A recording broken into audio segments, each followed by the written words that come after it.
Welcome into College Corner. Today, I've got my 3 best bets for the round of 64 Friday in college hoops. We're getting this out to you early on Thursday, but these are my favorite plays for Friday. I've got a player prop and 2 sides for you. Hopefully, you're enjoying your Thursday and a fantastic start to March Madness and the tournament. Hopefully, the picks for Thursday are doing well also. But I didn't mention this yesterday. I do want to get this to you guys is March Madness is here. There's tons of sports books looking to get great offers out to you. What I'm going to do, include a roundup here of some of the best books. There's some great prices. You've got to be shopping for these lines. I've been noticing for some of these player props that on DraftKings is a place I'll go to a lot for player props. I'll see a price there. And then maybe at Bet Rivers, I'll see a price actually even better. And for this first player prop is an example of that. So I'll include the link down below in the description. Click the link. There's a few different offers you can check out, whatever one fits you the best or whatever book you aren't signed up at yet. Take advantage of the bonus offer. And of course, make sure you're shopping for the best lines. Let's get to these plays though. I'm starting with Ajay Mitchell over 16.5 points. He plays for UCSB. They're going up against Baylor on Friday afternoon. Now, love this play for a few reasons. We got some of the data here from our friends at props.cash. He's gone over in 6 of his last 10 games, including over in 3 straight. And those 3 games were in conference tournament play. So, which is another good thing to see because as well, you might see some of these more go-to guys get even more volume in these most important games. During the conference tournament, he averaged 24 points a game. So love to see that. The total in this game is really something to pay attention to. Always pay attention to the total in college basketball for player props because totals can fluctuate anywhere, I would say 30 points based on the pace of the 2 teams. Now this total set at 143.5 in this game. Why is that important? Well, this UCSB team has only played in 5 games with a total above 140 points. That's because the conference out west there tends to be a lot of the teams. There's only one team that I know is fast in Long Beach State. The rest are very, very slow. So what's important to note from that is that in the 5 games he played with totals 140 or higher, he was over in 4 out of those 5 games, and he averaged 20 points per game, well over this number of 16.5. Great to see there. Even better, we got to take this further, make sure you're locking this in because a matchup with Baylor is wonderful for Ajay Mitchell. Baylor, terrible defending on the interior. They're 314th in the country in 2-point defense. Opponents are shooting over 53%. We love to see that because with Mitchell, he not only does he lead the team in shots per game at 11.6, 86% of the shots he takes from that 2-point range. He's also excellent at getting to the free throw line. He's averaging over 6 free throw attempts per game.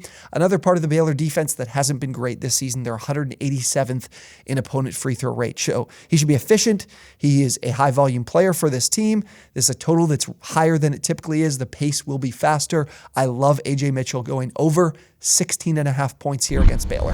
Next play here. We've got one of the more popular underdogs in college basketball in this round of 64. Actually, from my analysis, the most popular. They seem to be getting the most bets against the spread and most bets on the money line as a double-digit seed. That is VCU, and I'm absolutely fading that. If everyone thinks something from a sports betting perspective is going to happen, it's probably not going to happen. The sports books are a lot smarter than the betting public, but I don't think it just comes down to that. I think St. Mary's is a much better team than this Rams team.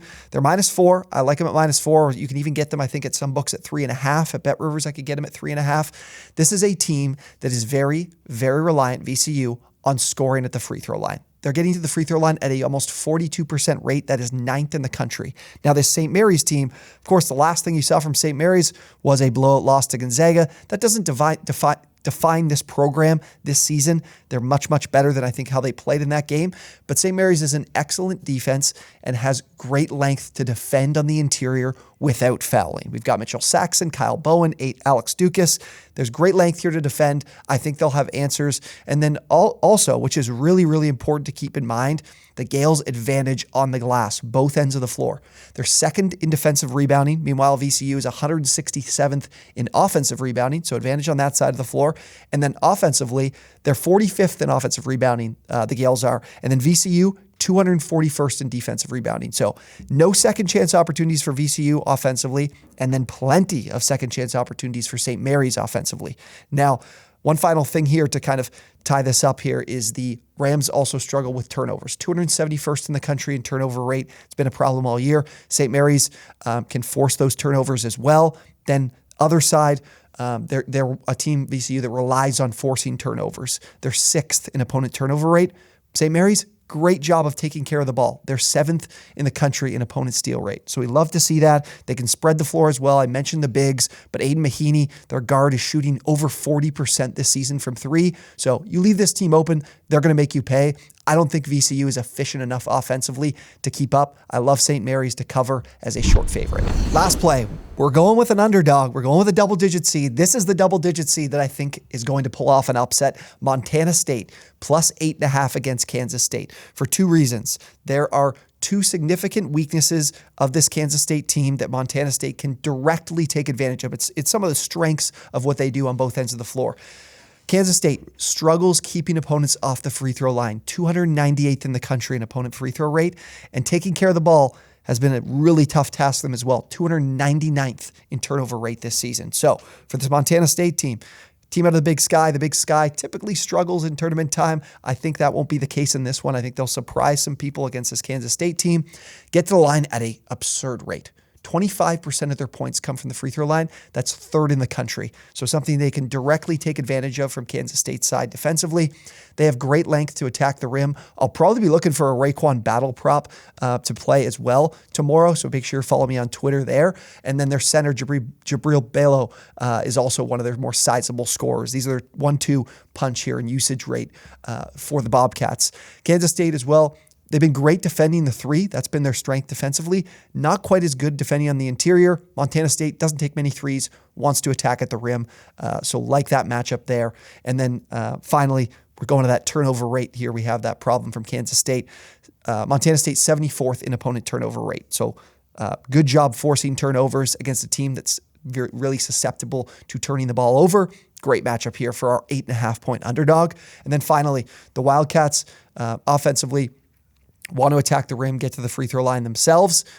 We talked about that. Montana State ranks 78th in 2-point it's not Montana State that wants to do that. This is Kansas State offensively, wants to attack the rim, get to the free throw line. Montana State, a top 80 team in 2-point defense. They've got the undersized Marquise Knoll. He's their biggest scorer for K-State. I think he's 5'8", 5'10". I mentioned the length Montana State has. I think they'll do a great job defending here and as well be efficient in possessions by getting to the free throw line so much. So give me Montana State plus 8.5. And if you want to, I wouldn't be afraid to sprinkle just a little bit on the money line. All right, all the plays here. Recapping, Ajay Mitchell of UCSB over 16.5 points, St. Mary's -4, and then finally Montana State plus 8.5. Again, if you guys enjoyed the video, be sure to drop a like, subscribe to the channel as well if you enjoyed. We'll be dropping plays all throughout the weekend here on YouTube as well, so make sure you're following along. And then, of course, if you guys are looking for any sign-up offers or bonuses to take advantage of for the big dance for this weekend and throughout the tournament, that link will be down below in the description. As always, thank you guys so much for watching, and we will see you next time.